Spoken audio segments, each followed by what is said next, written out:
Hey guys, gwyned here, bringing you the finals from MPDC 15.07. Finals was between Fabio S. and Magic Point. Fabio S. is playing a mono-red Kuldotha burn deck, and Magic Point is playing a mono-black deck. So this is game one of the finals. Let's get started. And looks like Magic Point won the dice roll, chooses to go first, and mulligans down to 6. Fabio S. also mulligans down to 6, and then both keep at 6.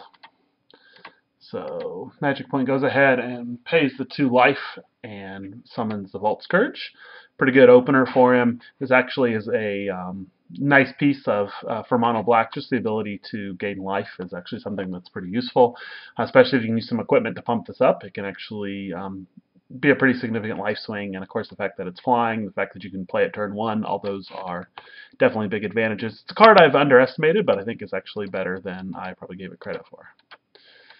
And Fabio, let's see if he has a turn 1 play as well. He does. He can go ahead and just Geist Flame out the Vault Scourge, another card that is proven to be very, very useful. There's enough 1 toughness cards in the metagame right now that if you're running red, you should probably be playing Geist Flame. Alright, so back on Magic Point's turn. Goes ahead and plays the Perilous Mirror. Speaking of cards you should be playing, this is without a doubt probably the strongest card in the metagame right now. There's probably no reason why you shouldn't be playing this card, even in an Infect deck. I could see playing this card. It's just you get so much value. It's defensive. You get 2 for 1s. You put equipment on it. It's amazing. It's a great card. You should be playing it. Is that too strong? Maybe. Alright, so back on Fabio's turn, he goes ahead and finds a Mirror, another strong contender in the metagame, big part of the Kuldotha red deck. Obviously, Magic Point is not going to attack into it. And then Fabio has a Galvanic Blast to go ahead and hit it. Interesting choice. Of course, it means that Fabio will lose the first half of the Mirror, but of course it'll come right back. So pretty much wastes the Perilous Mirror's ability, and then is able to go ahead and sacrifice it again and get his 3 little Goblin tokens out. So pretty aggressive start for him. And then Magic Point goes ahead and forces him to lose 1 and inflicts a point of damage. So back on Magic Point's turn, he looks like didn't have a land and didn't have a play, unfortunately. So let's see if Fabio is able to take advantage of that. He goes ahead and plays Necro Wellspring. Probably just drew into that, finds another land, and will swing in with the Goblin tokens. And once again, Magic Point will make him sacrifice 1 and take a point off. And then he'll take 1, dropping to 17. Magic Point finds a Flare Husk, probably drew it off the top, and then presumably, and has a Sylvan Lifestaff as well. Interesting, wonder why he didn't play that. Oh, because he wanted to leave mana up for Geth's Verdict, of course. Alright, so Fabio finds a second Mirror and a third Mirror. Got a nice little defensive front up.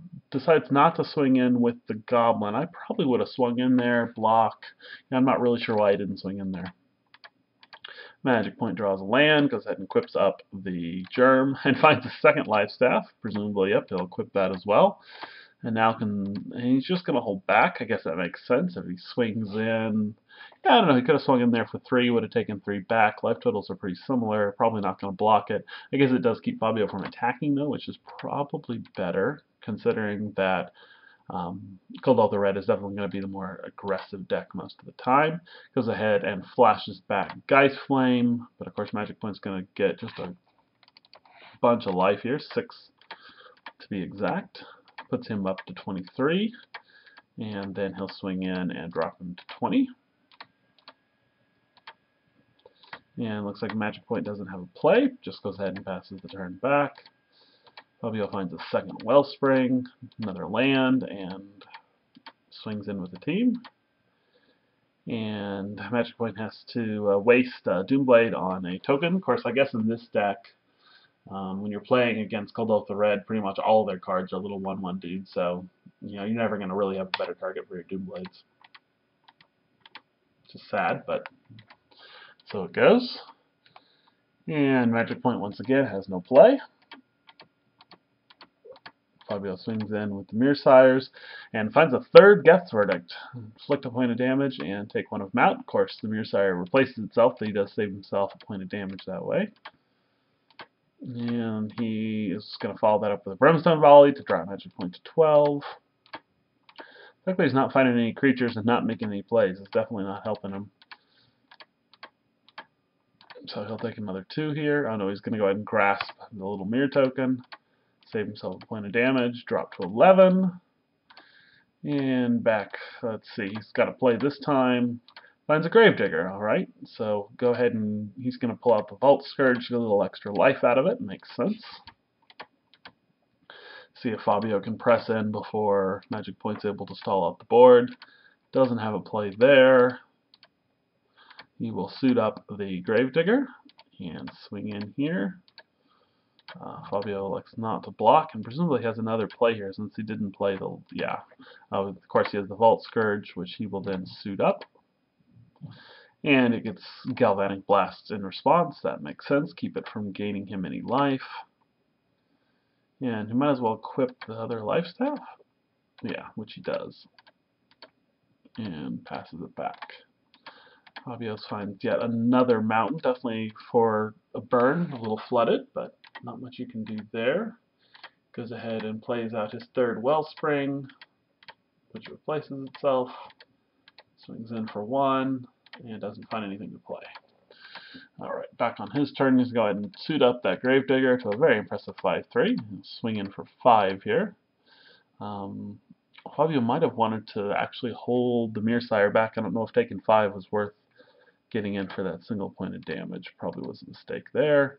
And then Magic Point also has a Dusk Hunter back. I'm not a huge fan of this card, at least initially, but I'm starting to come around on it. I mean, a 2/2 for 2 flying, of course, is awesome in black. There aren't a whole lot of flyers except for the White Weenie and the Kuldotha Hawk decks, which are both, certainly a present in the metagame, but this is, if you can get the Bloodthirst activated, it's pretty good. A 1/1 flyer definitely isn't as impressive, but as a 2/2, it might actually be worth playing. Something to keep in mind. Goes ahead and puts the Life Staff on it, passes the turn back, and Fabio's up to 8 mountains, definitely way more than you would hope to draw in this deck, and it looks like it's hurting him, so he will go ahead and shift his, let's see, oh I see, he just shifted one more of the Life Staff over, swing in with the Gravedigger and the Dusk Hunter Bat, and drops Fabio down to 2.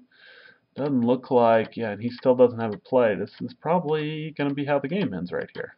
So Magic Point finds a Rager, draws another card, and we'll just swing in here. Blocks with the Mearsire, but he is still dead unless he's got a play. He does have a play, goes ahead and uses Galvanic Blast to take out the Dusk Hunter, but of course Magic Point then gains another 6 life. Probably just delaying the inevitable, but we'll see. Mearsire dies, replaces itself, and let's see if Magic Point has another play. He found a second Perilous Mirror, so now he's really in great shape. Fabio would have to just have an amazing draw and just plays another mountain. Yeah, definitely very flooded here, so presumably that is how it ends. Yep, so Magic Point did that a little fast, goes ahead and deadsweight his final creature, and then he's got 2 to swing in with, and at that point Fabio went ahead and conceded. So that was Game 1. I'll be back in a minute for Game 2.